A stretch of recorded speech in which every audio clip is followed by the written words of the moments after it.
con going, guys? Good. Yeah? For you. So, what can you say about Bellamy and Octavia's dynamic right now? Oh, right now, at the end of season 5, wherever we left it, she's on the ship and she's sleeping. Right now, I think there's a long way to go before they're on good terms. And I feel like it's been like that for a long time. But I think Octavia's really going on a journey of her own, like really discovering who she is. And I think that that's something that Bellamy has to let her do, you know? Like, as an older brother, he may have been a little bit overbearing. A little, maybe a lot.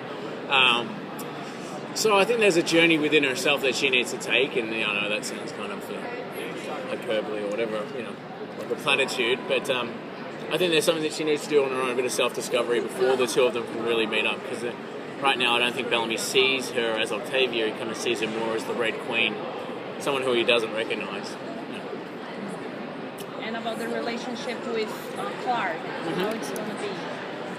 Well, I mean, obviously the two of them weren't necessarily fighting on the same side at the end of the season, end of season 5, but Monty obviously feels compelled to try and mend those bridges. So I think that both of them take what Monty says on board quite heavily, and it's something that they're going to try and work towards being able to see eye to eye again.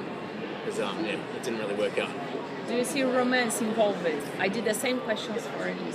Yeah, I mean that's not really in my wheelhouse of thinking about, to be honest.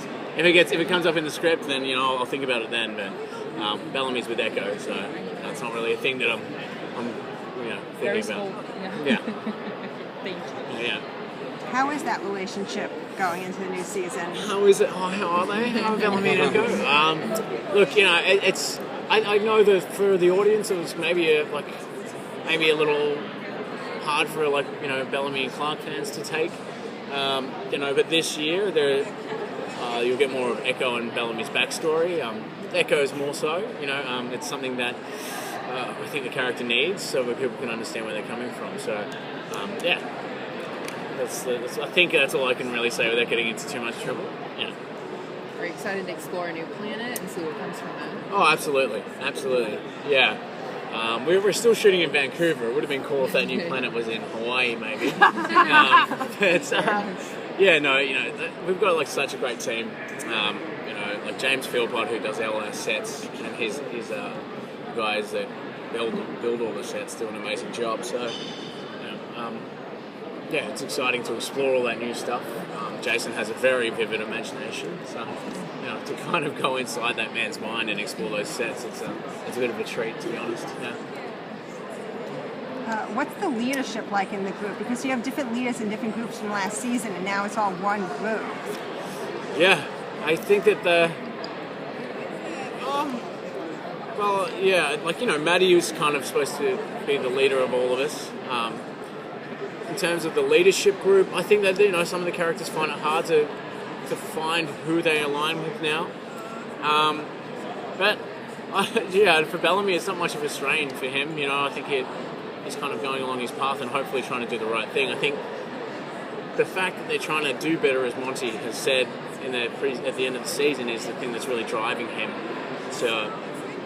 towards this new planet. It's not necessarily about, who's in charge, who's doing this. We're not going to fight with each other anymore. We're just going to try and do better. I think that's the mantra Bellamy's trying to kind of take in with him. Yeah.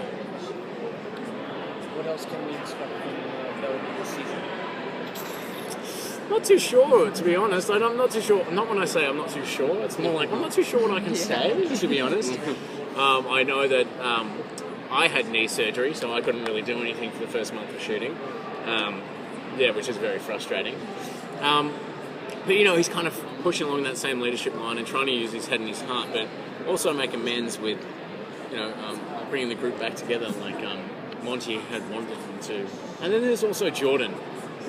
Jordan is Monty and Harper's kid. That's a bit of a spanner in the works there too. So he's an interesting character, and I think Shannon plays him very, very well. Yeah. Any overarching themes of the season that you can kind of... I think Jason mentioned one that I forgot. No. I mean, his whole thing is, book 1 is the end of that. You do what we have to do to survive. And I think now, with the advent of book 2, it's very much about doing better and, working together. And, that's never going to happen on 100. But, I think he's trying to push a different motif with book 2. And And I think it is that, that those that echo Monty's words about doing better and being the good guys. Not necessarily. Sorry, pardon me. Not necessarily about fighting to survive. Yeah. One more question, guys.